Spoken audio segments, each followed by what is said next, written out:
தையல் கற்றுக்கிட்டு இருக்கிறவங்களுக்கும் புதுசாக ப்ளவுஸ் தைக்க ஆரம்பித்தவங்களுக்கும் தான் இந்த வீடியோ முழுசாக பாருங்கள்.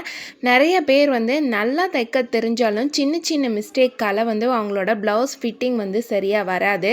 இன்றைக்கி புது டைலர்ஸ் வந்து அதிகமாக பண்ணுற ஒரு 10 மிஸ்டேக் என்னென்ன அப்படிங்கிறத வந்து பார்க்க போகிறோம். அதுக்கு முன்னாடி நீங்கள் நம்ம சேனலில் ஃபஸ்ட் டைம் பார்க்குறீங்க அப்படின்னா மறக்காமல் வந்து சப்ஸ்கிரைப் பண்ணிக்கோங்க. இது வந்து பார்த்திங்க அப்படின்னா நான் சாரீ பிஸ்னஸ் பண்ணுறதுக்காக வாங்கின சாரீஸ் தான். இது எல்லாமே திருப்பி இன்னொரு அப்லோட் பண்ணுறேன். ஏன்னா இது எதுவுமே நான் இன்னும் சேல்ஸ் பண்ணவே இல்லை. இதுலேருந்து ஒரே ஒரு சாரீ மட்டும்தான் வந்து சேல்ஸ் பண்ணியிருக்கேன். அதுவுமே வந்து பார்த்திங்க அப்படின்னா அது எங்கள் அம்மாவுக்கு தான் நான் வந்து பண்ணியிருக்கேன். நம்ம ஒரு விஷயத்தில் ஜெயிச்சிட்டோம் அப்படின்னா யாரும் நம்மளை எதுவும் சொல்ல மாட்டாங்க. இதுவே தோற்று போயிட்டோம் அப்படின்னா உனக்கு எதுக்கு இந்த வேண்டாத வேலை அப்படிங்கிற மாதிரி தான் சொல்லுவாங்க. இப்போ எனக்குமே அப்படி தான் இருக்குது. ஏன்னா எல்லாருமே அப்படி தான் சொல்கிறாங்க, உனக்கு எதுக்கு இந்த வேண்டாத வேலை, கம்முன்னு தைக்கிறத மட்டும் பார்த்துருக்கலாம்ல அப்படின்னு தான். சரி, ஓகே ஃப்ரெண்ட்ஸ், இதில் வந்து பார்த்திங்க அப்படின்னா நான் உங்களுக்கு ஒரு சின்ன ஆஃபர் கொடுக்குறேன். யாருக்காவது வந்து இந்த சாரீ தேவைப்பட்டது அப்படின்னா ஸ்க்ரீனில் தெரியுற நம்பருக்கு கான்டாக்ட் பண்ணுங்கள்.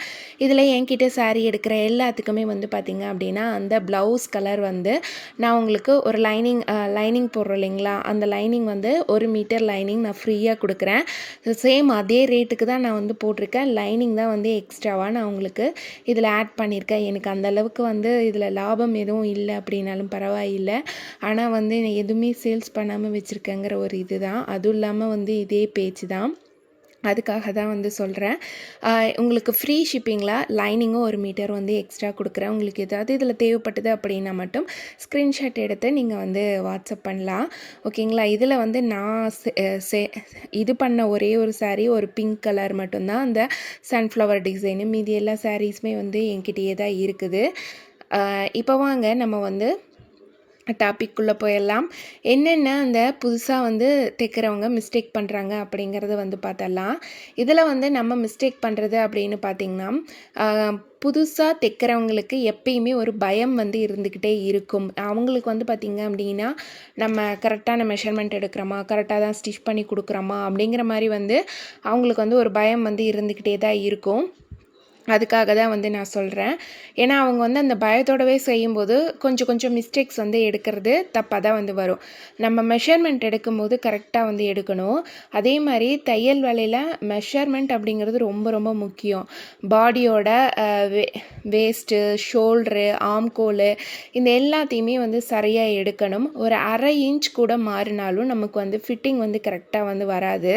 அடுத்தது வந்து பார்த்திங்க அப்படின்னா சீம் அளவு சரியாக கொடுக்காததுனால சில பேரோட துணி வந்து அப்படியே வந்து ரொம்ப இதான மாதிரி இருக்கும், கொஞ்சம் இழுத்த மாதிரி இருக்கும், நமக்கு வந்து ரொம்ப டைட்டாக இருக்கிற மாதிரி இருக்கும். அப்புறம் வந்து பார்த்திங்க அப்படின்னா ஆல்ட்ரேஷன் வந்து பண்ணி கொடுக்குறதும் நமக்கு அது சிரமமாக தான் இருக்கும். அதே மாதிரி வந்து பார்த்திங்க அப்படின்னா ஆம்கோல் கிட்ட கட் பண்ணும்போதும் நம்ம கவனம் இல்லாமல் கட் பண்ணிடுவோம். இப்போ எனக்கு அந்த பயம் வந்து இருந்துக்கிட்டே தான் இருக்கும். நான் புதுசாக தைக்கும்போது எங்கே வந்து துணி அவங்களுக்கு வந்து இந்த ப்ளவுஸ் பத்தாமல் போயிடுமோ, துணி இன்னும் நம்ம உள்ளே விடணுமோ, இல்லை ஒருவேளை டைட்டாக இருந்ததுன்னா பிரிக்க சொல்லுவாங்களோ அப்படின்னு சொல்லிட்டு நான் 4 தையல் போட்டு எக்ஸ்ட்ராவாக பார்த்திங்கன்னா கொஞ்சம் கிளாத்தை விட்டு தான் வந்து ஸ்டிச் பண்ணுவேன். இன்றைக்கு வரையுமே வந்து நான் அப்படி தான் பண்ணுறேன். ஏன்னா நான் புதுசில் வந்து பார்த்திங்க அப்படின்னா நான் அப்படி கற்றுக்கிட்டதுனால நான் அவங்களுக்கு பத்தாமல் போயிடுமோ அப்படிங்கிற ஒரு எண்ணத்துலேயே நான் இப்போ வரையுமே 4 தையல் போட்டு உள்ளே கொஞ்சம் கிளாத் விட்டுட்டு தான் வந்து ஓவர்லாக் போடுறேன். அப்படி நம்ம வந்து ஸ்டிச் பண்ணும்போது எக்ஸ்ட்ராவாக துணி இருந்துட்டால் கூட ஒன்றும் பிரச்சனை இல்லை. ஆனால் கம்மியாக இருந்ததுனா தான் நமக்கு வந்து ரொம்ப பெரிய பிரச்சனையாக இருக்கும். அதுவும் வந்து பார்த்திங்கன்னா ஒரு சிலர்லாம் ஆம்கோல் கிட்ட கை வந்து பத்தாமல் இருக்கும், கரெக்டாக சுகுராக இருக்கும். இல்லைன்னா வந்து கொஞ்சம் ஜாயின் போட்டு ஸ்டிச் பண்ணி ஒரு 2-3 தையல் போடலாம். ஆனால் அந்த ஜாயின் போடுறதுக்கு சிரமப்பட்டுக்கிட்டு வந்து பார்த்திங்க அப்படின்னா அவங்க அந்த மாதிரி வந்து போடாமல் அப்படியே வந்து ஒரு தையல் 2 தையலில் வந்து முடிச்சு விட்ருவாங்க. அப்போ அது அவங்களுக்கு கடிக்கிற மாதிரி இருக்குது, பிரித்து விடலாம் அப்படின்னு பார்த்தாங்க அப்படின்னா அவங்களுக்கு அந்த இடத்துல துணி இல்லாமல் இருக்கும்.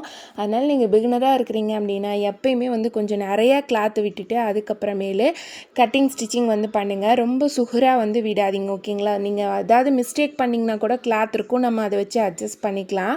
அதே மாதிரி மார்க்கிங் பண்ணுறது பண்ணாமல் அப்படியே நேரடியாக கட் பண்ணுறது. ஓகேங்களா? அந்த மாதிரி மிஸ்டேக்கும் வந்து ஒரு சிலர் வந்து பண்ணுவாங்க. தயவு செஞ்சு அந்த மாதிரி பண்ணாதீங்க. எந்த ஒரு இதாக இருந்தாலும் பர்ஃபெக்டாக மார்க் பண்ணிவிட்டு நீங்கள் வந்து கட் பண்ணுங்கள்.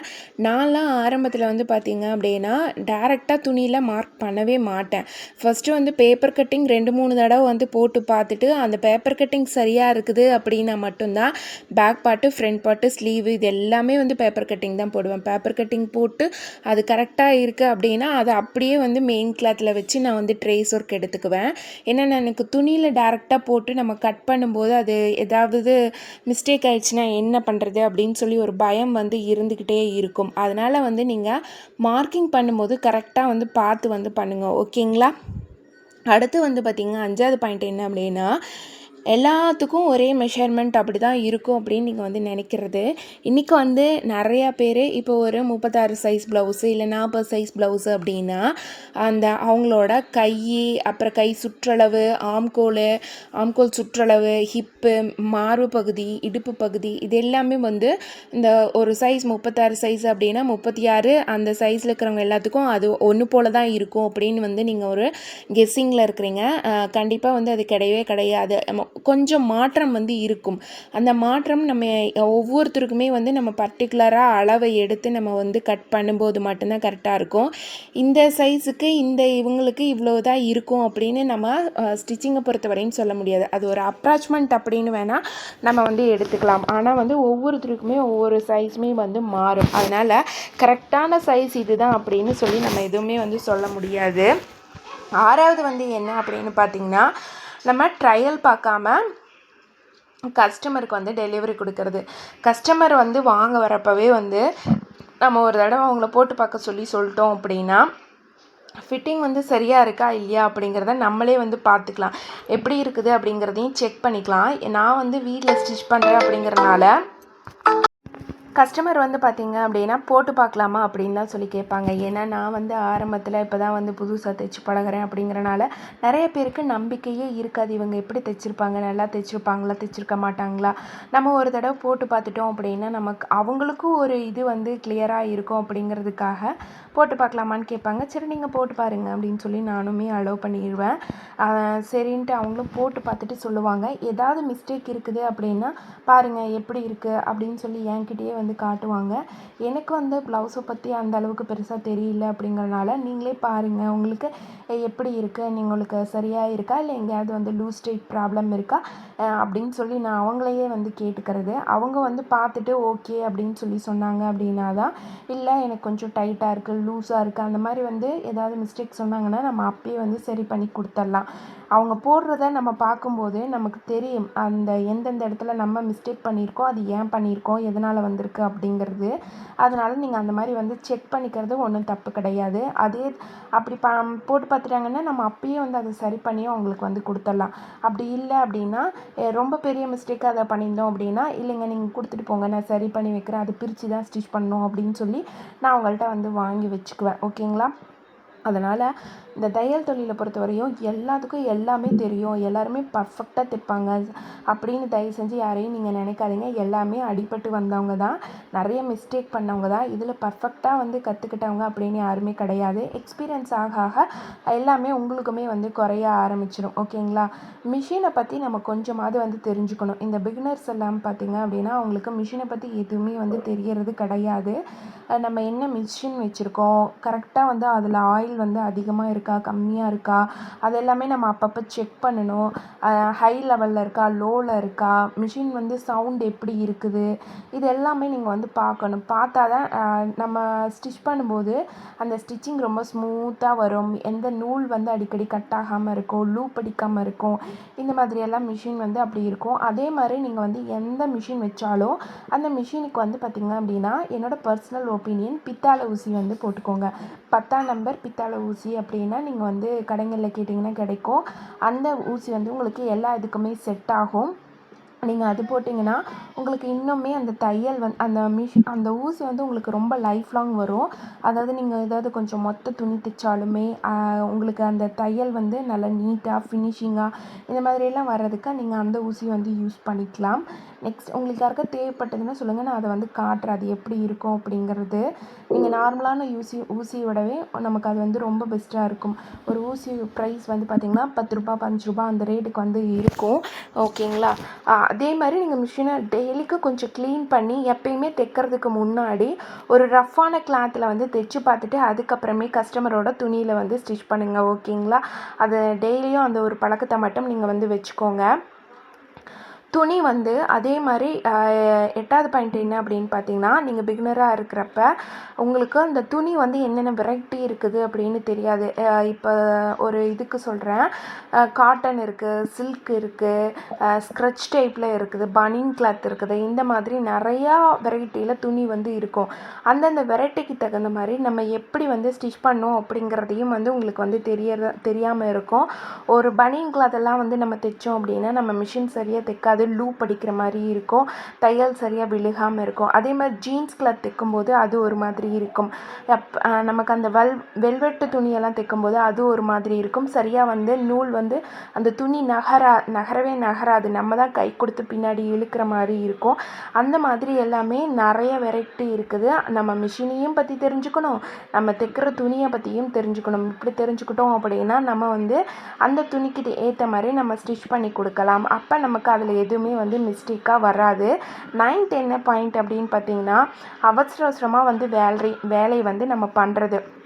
ஒரு ப்ளவுஸை கொடுத்துருப்பாங்க, அந்த பிகினர்கிட்ட நிறைய வந்து அலட்சியம் வந்து இருக்கும். என்கிட்டேயுமே இருந்தது, அதுதான் நான் மெயினாக சொல்கிறேன். அப்புறம் தைச்சிக்கலாம், அப்புறம் பார்த்துக்கலாம், இன்னும் டைம் இருக்குது கொடுத்துடலாம் அப்படிங்கிற மாதிரி நாளை தள்ளி தள்ளி போடுறது, கடைசி நேரத்தில் உட்காந்து அவசரமாக வந்து ஸ்டிச் பண்ணுறது. அப்படி வந்து பண்ணும்போது வந்து பார்த்திங்க அப்படின்னா நமக்கு அதில் எல்லாமே வந்து சொதப்பலாகவே தான் போய் முடியும். அப்போ தான் வந்து பார்த்திங்கன்னா அவசரமாக தைக்கும்போது மிஷின் ஏதாவது ரிப்பேர் ஆகும், கரண்ட்டு போகும், இந்த மாதிரியான வேலை எல்லாமே வந்து நடக்கும். அதனால தான் சொல்கிறேன், நீங்கள் என்றைக்குமே அவசரமாக வேலையை பண்ணாதீங்க.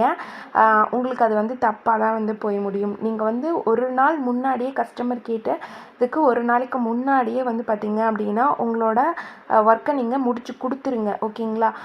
அப்போ வந்து நமக்கு கஸ்டமர்கிட்ட ஒரு நல்ல பேரும் வந்து கிடைக்கும், நம்மளோட வேலையும் நீட்டாக இருக்கும், இன்னும் அதிக கஸ்டமரும் வந்து நமக்கு வந்து வருவாங்க. அதுக்காக தான். அதே மாதிரி டெய்லியுமே அந்த தையல் தொழில் அப்படிங்கிறப்ப நம்மளை வந்து அப்பப்போ நம்ம அப்டேட் பண்ணிக்கிட்டே இருக்கணும். நம்ம புதுசாக ஏதாவது கற்றுக்கிட்டே இருக்கணும். நம்ம எதையும் கற்றுக்காமல் விட்டுட்டோம் அப்படின்னா, அப்டேட் பண்ணிக்காமல் நம்மளை விட்டுட்டோம் அப்படின்னா நம்ம எப்படின்னா ஓடுற வரையும் தான் வந்து கடிகாரம் கூட மேலே இருக்கும், அதுவே நின்று போச்சு அப்படின்னா தூக்கி தான் போடுவாங்க. அந்த மாதிரி தான் நம்ம எதையும் கற்றுக்கல அப்படின்னா நம்ம அப்படியே ஸ்டாப் ஆகி ஒரு மூலையில் நின்ற வேண்டிதான். நம்மளை யாருக்குமே எதுவுமே வந்து தெரியவே தெரியாது, நம்ம என்ன பண்ணுறோன்னு கூட தெரியாது, நம்ம ஒரு ஆள் இருக்கிறோமா இல்லையான்னு கூட வந்து நிறைய பேத்துக்கு தெரியாமல் போயிடும். அதனால் நீங்கள் கற்றுக்கிறதுனால உங்களை நீங்களே தான் வளர்த்துக்கிறீங்க, அதை மட்டும் நீங்கள் வந்து ஞாபகம் வச்சுக்கோங்க. இன்றைக்கி நான் உங்களோட ஷேர் பண்ணின இந்த 10 விஷயத்தில் நீங்கள் கவனித்து பாருங்கள், நீங்கள் என்னென்ன மிஸ்டேக் பண்ணுறீங்க அப்படிங்கிறதையும் நீங்கள் வந்து கமெண்ட்ஸில் வந்து சொல்லுங்கள். உங்களுக்கு அதே மாதிரி வீடியோ பிடிச்சிருந்தது அப்படின்னா மறக்காமல் ஒரு லைக் போட்டு பாருங்கள். லைக் கூட போடலன்னா பரவாயில்ல, சரி சப்ஸ்கிரைப் பண்ணலைனாலும் பரவாயில்ல, ஒரு லைக்காவது பண்ணிவிட்டு பாருங்கள். ஓகேங்களா? உங்களுக்கு என்ன பிரச்சனை வருது அப்படிங்கிறதையும் மறக்காமல் சொல்லுங்கள். அதே மாதிரி நம்மக்கிட்ட வந்து பார்த்திங்க அப்படின்னா ப்ளவுஸு ஆன்லைன் கிளாஸ் வந்து ப்ளவுஸுக்கு, அப்புறம் டிசைன் ப்ளவுஸுக்கு, இதுக்கெல்லாமே ஆன்லைன் கிளாஸ் வந்து அவைலபிளாக இருக்குது. அதே மாதிரி normal blouse cutting and stitching இருக்குது, ஃப்ராகு, சுடிதார், இந்த மாதிரி எல்லாத்துக்குமே வந்து தனித்தனி கிளாஸ் இருக்குது. யாருக்காவது தேவைப்பட்டதுன்னா வந்து கிளாஸில் ஜாயின் பண்ணிக்கலாம். கம்மியான ப்ரைஸில் தான் வந்து சொல்லி கொடுக்குறேன். அதே மாதிரி டைமிங் வந்து பார்த்திங்க அப்படின்னா கொஞ்சம் முன்ன பின்னவே நான் வந்து சொல்லி கொடுக்குறேன். உங்களுக்கு யாருக்காவது விருப்பம் இருந்தால் நீங்கள் வந்து கலந்துக்கலாம். ஓகேங்களா? ஓகே ஃப்ரெண்ட்ஸ், இன்றைக்கி இந்த விஷயம் உங்களோட ஷேர் பண்ணதில் எனக்கு ரொம்பவே வந்து ஹாப்பி. அதே மாதிரி இதில் யாருக்காவது ஏதாவது தேவைப்பட்டது அப்படின்னா வந்து நீங்கள் ஸ்க்ரீனில் தெரியுற நம்பருக்கு காண்டாக்ட் பண்ணி வாங்கிக்கலாம். நான் ஃபஸ்ட்டு காட்டின எல்லாமே வந்து பார்த்திங்க அப்படின்னா நமக்கு வந்து தனியாக செப்ரேட் ப்ளவுஸ் வந்து வந்துடும். சாரீ வந்து ப்ளைனில் வந்து வரும், ரொம்ப வெயிட்லெஸ்ஸான சாரீ, வெயிலுக்கு வந்து நல்லா கட்டிக்கலாம். அப்புறம் ஸ்டோன் ஒர்க் சாரீ, அப்புறம் சன்ஃப்ளவர் டிசைன் போட்டால் இந்த சன்ஃப்ளவர் சாரியில் ஒரு 3 பீஸ் இருக்குது, இதில் வந்து ஒரு 5 பீஸ் வந்து இருக்குது. ஓகேங்களா? Thanks for watching.